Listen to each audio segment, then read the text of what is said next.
Hey guys, it's Tony and we're back on the bench. And this evening we're going to be getting into a little project that I've been looking forward to doing for quite a while now here. So we're going to do a disassembly service here on a classic Penn 420SS. Okay, so this is the second generation of the Spinfisher series.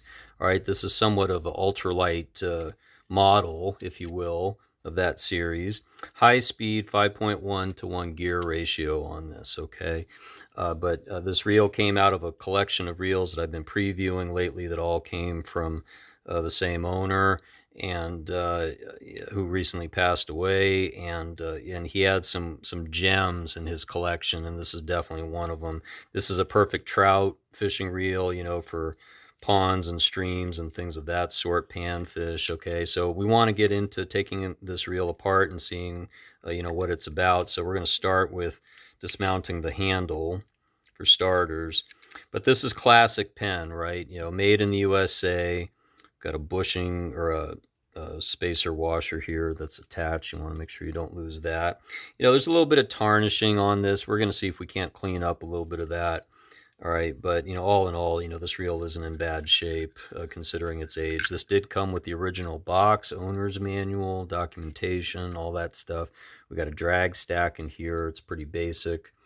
Okay, got a big Teflon washer right there, and then a metal washer and tension washer. All right, so that's our spool. Okay, and then for the rest of the reel, you know, we've got a side plate screw. But I really like the design of a lot of these smaller spin fishers. They're just relatively simple to work on. They're built really well. All right, so side plate comes off. All right, so we got a lot of old grease in here, and it's starting to kind of dry up a little bit. So we're definitely going to get into this, and we're going to clean it up the best we can. I'm going to start with this screw here. But this is a nice helical gear design. You see this in a lot of the, you know, other spin fishers, the predecessors to these, actually the Z series and the Greenie series have this same design. Okay, so we've got a screw there, and then we've got a screw down here at the base that has to come out in order to get that drive shaft out of here.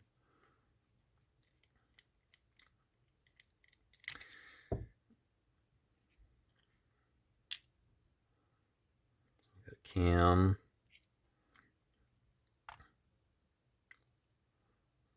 Drive shaft. And then there's also this bushing resting here on that main gear. Okay, so at this point, main gear should pop out. Okay, and you want to make note that you've got this dog here, and this is a friction driven clutch system here. All right, but you want to make note of the orientation of those parts real carefully. Okay, and this is actually attached to the main gear. Okay, so we're going to clean off those parts really well, of course. Okay, and then the rest is all relatively self-explanatory in here.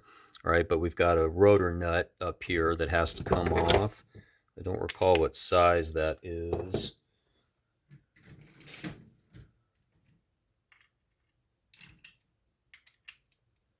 Okay, so it looks like it's a 3/8.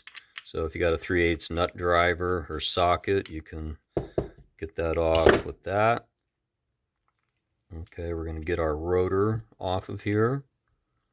All right, and then we've got a ball bearing right here. Okay, and it looks like it is held in with a snap ring, and this does appear to be a sealed bearing from what I can tell. So in short, we're probably not going to bother even pulling this out, although it would be nice to pull it out.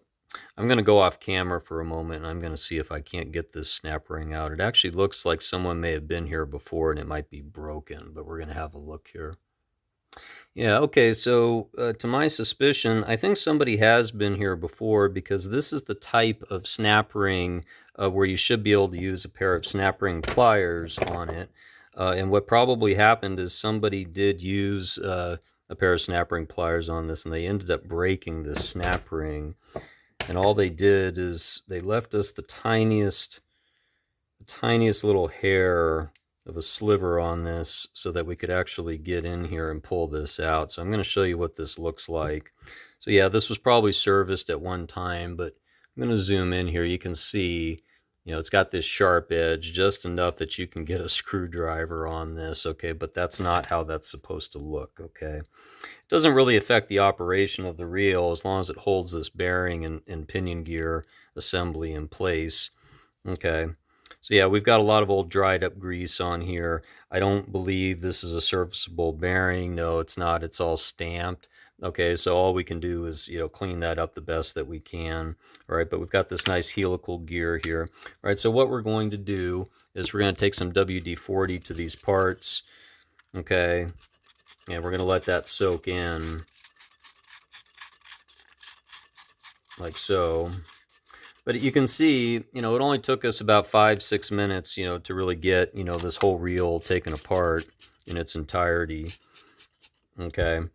And so, we're going to go through all the parts with some Q-tips and some rags and stuff, some paper towels.